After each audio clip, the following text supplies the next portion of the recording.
പുതിയൊരു വീഡിയോയിലേക്ക് എൻ്റെ എല്ലാ കൂട്ടുകാർക്കും സ്വാഗതം. ഇന്ന് ഞാൻ വന്നിട്ടുള്ളത് നല്ല അടിപൊളി ഒരു ഈവനിങ് സ്നാക്സിൻ്റെ റെസിപ്പി ആയിട്ടാണ്. അപ്പോൾ അതിനായിട്ട് ഞാനിവിടെ ഒരു നല്ല പഴുത്ത മാമ്പഴം എടുത്തിട്ടുണ്ട്.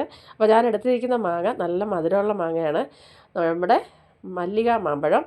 അപ്പോൾ അത് ഇതുപോലെ ഒന്ന് ചെറുതായിട്ടൊന്ന് നമുക്കൊന്ന് കട്ട് ചെയ്തെടുക്കാം. കട്ട് ചെയ്തെടുത്തതിന് ശേഷം ഇതുപോലെ ഒന്ന് ചെറിയ ചെറിയ പീസായിട്ടൊന്ന് കട്ട് ചെയ്ത് ഞാനത് ഒരു സ്പൂൺ കൊണ്ട് തന്നെ ഒന്ന് സ്കൂപ്പ് ചെയ്ത് എടുത്ത് മാറ്റുന്നുണ്ട്. ഇനി നമുക്കത് എങ്ങനെ തയ്യാറാക്കുന്നത് നോക്കാം. അപ്പോൾ വീഡിയോ കണ്ടുകൊണ്ടിരിക്കുമ്പോൾ ഇഷ്ടപ്പെട്ടാൽ ലൈക്ക് തരാനും പ്രിയപ്പെട്ടവർക്ക് എല്ലാം ഒന്ന് ഷെയർ ചെയ്ത് കൊടുത്ത് എന്നെ സപ്പോർട്ട് ചെയ്യാനും, ആദ്യമായിട്ട് ചാനൽ കാണുന്ന കൂട്ടുകാർ ചാനലൊന്ന് സബ്സ്ക്രൈബ് ചെയ്ത് തൊട്ടടുത്തുള്ള ബെൽ ബട്ടൺ ഒന്ന് അമർത്തി ഓൾ എന്നുള്ള ഓപ്ഷൻ കൂടി ഒന്ന് എനേബിൾ ചെയ്യാനും മറന്നു പോകരുത്. അപ്പോൾ ഒരുപാട് സമയമൊന്നും വേണ്ട. മാങ്ങ കട്ട് ചെയ്തെടുത്തിട്ടുണ്ട്. ഒരു പാനിലേക്ക് മാങ്ങ ഇട്ട് കൊടുത്ത് നമുക്കതിലേക്ക് 2 സ്പൂണ് പഞ്ചസാര, ഞാൻ നല്ല മധുരം ഉള്ളതുകൊണ്ട് കുറച്ച് പഞ്ചസാര മാത്രമേ ചേർക്കുന്നുള്ളൂ. അപ്പോൾ ഇനി നിങ്ങൾക്ക് മധുരം ഇച്ചിരി കൂടെ കൂടുതൽ വേണമെന്നുണ്ടെങ്കിൽ കുറച്ചുകൂടെ ചേർക്കുക. 2 സ്പൂൺ പഞ്ചസാര ചേർത്ത് കൊടുത്ത് ഒരല്പം ചെറുനാരങ്ങ നീര് പിഴിഞ്ഞ് ചേർത്ത് കൊടുക്കുക. ഫ്ലെയിം ഓണാക്കിയിട്ടുണ്ട്. നമുക്കിനി ഇതൊന്ന് നല്ലപോലെ ഒന്ന് വഴറ്റിയെടുക്കുക. അപ്പോൾ ഈ പഞ്ചസാര എല്ലാം മെൽറ്റായി മാമ്പഴത്തിലൊന്ന് പിടിച്ച് കിട്ടണം. നല്ല ടേസ്റ്റാണ് കേട്ടോ. ഒരിക്കലെങ്കിലും ഇത് തയ്യാറാക്കി നോക്കുക. ഉറപ്പായിട്ട് ഇതാരും ഉണ്ടാക്കി കാണത്തില്ലെന്ന് തന്നെയാണ് ഞാൻ വിചാരിക്കുന്നത്. അപ്പോൾ നല്ല ടേസ്റ്റാണ്, ഉണ്ടാക്കി നോക്കുക കേട്ടോ.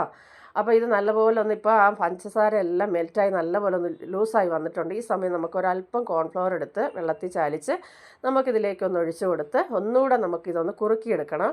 അപ്പോൾ നല്ലപോലെ ഒന്ന് ഫ്ലെയിം കുറച്ച് വെച്ച് ഒന്ന് കുറുക്കിയെടുക്കാം. നല്ലപോലെ ഒന്ന് കുറുകി വരട്ടെ. അപ്പോൾ ഇത് നല്ലപോലെ കുറുകി വന്നതിന് ശേഷം നമുക്കിത് പാനിൽ നിന്ന് മാറ്റി തണുക്കാനായിട്ട് മാറ്റി വയ്ക്കാം. ഈ സമയം ഞാനിവിടെ റെഡിമെയ്ഡ് പൊറോട്ട എടുത്തിട്ടുണ്ട്. അപ്പോൾ നിങ്ങൾക്ക് ഇങ്ങനെ പൊറോട്ട ഇല്ലെങ്കിൽ നമുക്കിത് മാവ് പരത്തി വേണമെങ്കിൽ ചെയ്യാവുന്നതാണ്. അപ്പോൾ ഞാനിത് എളുപ്പത്തിന് വേണ്ടിയിട്ട് റെഡിമെയ്ഡ് പൊറോട്ട ഉണ്ടായിരുന്നു, അപ്പോൾ അതെടുത്തിട്ടുണ്ട്. ഇനി നമുക്ക് ഇതിലേക്ക് ഇതുപോലെ കട്ട് ചെയ്തതിന് ശേഷം നേരെ 2ആയിട്ട് കട്ട് ചെയ്താലും മതി കേട്ടോ. അപ്പോഴും നമുക്ക് നല്ലൊരു ഷേപ്പിൽ തന്നെ കിട്ടും. ഇനി ഇതുപോലെ നമുക്ക് മാങ്ങയുടെ ആ കൂട്ട് വെച്ച് കൊടുത്തതിന് ശേഷം കുറച്ച് നല്ല ക്രീമി ആയിട്ടുള്ള ചീസും കൂടെ വെച്ച് കൊടുക്കുക. ക്രീം ചീസും കൂടെ വെച്ച് കൊടുത്തതിന് ശേഷം നമുക്കിതുപോലെ ഒന്ന് അമർത്തി കൊടുക്കാം, ഒന്ന് ഒട്ടിച്ച് കൊടുക്കാം. 4 ഭാഗം ഒന്ന് ലോക്കാക്കി എടുക്കാം. ഇതുപോലെ നല്ലപോലെ ഒന്ന് ഒട്ടിച്ച് തിരിച്ചും മറിച്ചിട്ട് നമുക്കിതാക്കി എടുക്കണം. 2 ഭാഗം ഒന്ന് അമർത്തി ഇതുപോലെ ഒന്ന് ചെയ്തെടുത്താൽ മതിയാവും.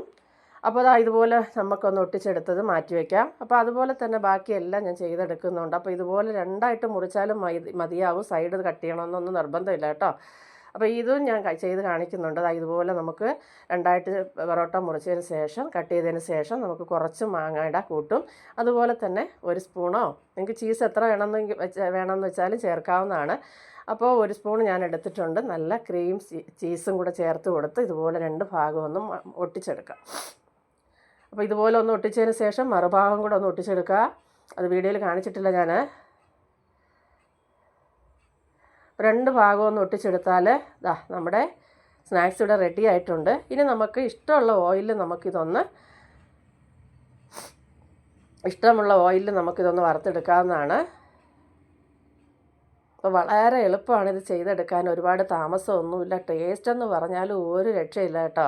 നമ്മളിപ്പോൾ ചക്ക പഴംപൊരി അല്ലെങ്കിൽ ഏത്തപ്പഴം കൊണ്ട് പഴംപൊരിയൊക്കെ ഉണ്ടാക്കി കഴിച്ചിട്ടുണ്ട്. അപ്പോൾ ഈ മാങ്ങ പൊരി ഇതുപോലെ ഒന്ന് കഴിച്ചിട്ടില്ലാത്തവർ ഉറപ്പായിട്ടൊന്ന് കഴിച്ച് നോക്കുക. അടിപൊളിയാണ്.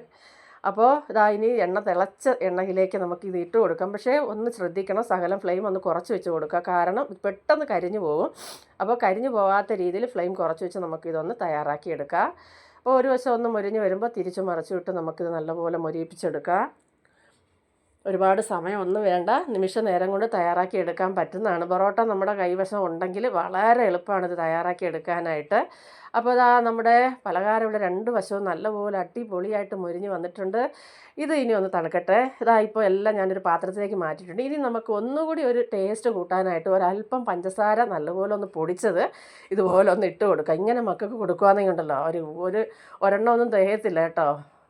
ഒരു 3-4 മാങ്ങ വാങ്ങിച്ചിട്ട് വേണം ഇതുപോലെ തയ്യാറാക്കി എടുക്കാൻ. എന്ന് വെച്ചാൽ അത്രയ്ക്ക് ഇഷ്ടപ്പെടും മക്കൾക്കൊക്കെ. അപ്പോൾ ഒന്നുണ്ടാക്കി നോക്കുക, ഉറപ്പായിട്ടും നിങ്ങൾക്ക് ഇഷ്ടപ്പെടും. ഒരു ലൈക്ക് തരാൻ മറക്കരുത്. നിങ്ങളുടെ പ്രിയപ്പെട്ടവർക്കെല്ലാം ഷെയർ ചെയ്ത് കൊടുക്കാനും നിങ്ങളുടെ സ്നേഹത്തിനും അതുപോലെ തന്നെ സപ്പോർട്ടിനും ഒക്കെ ഒരുപാട് നന്ദിയുണ്ട്. വീണ്ടും നമുക്ക് മറ്റൊരു വീഡിയോ ആയിട്ട് കാണുന്നവരെ എല്ലാ കൂട്ടുകാർക്കും ബൈ.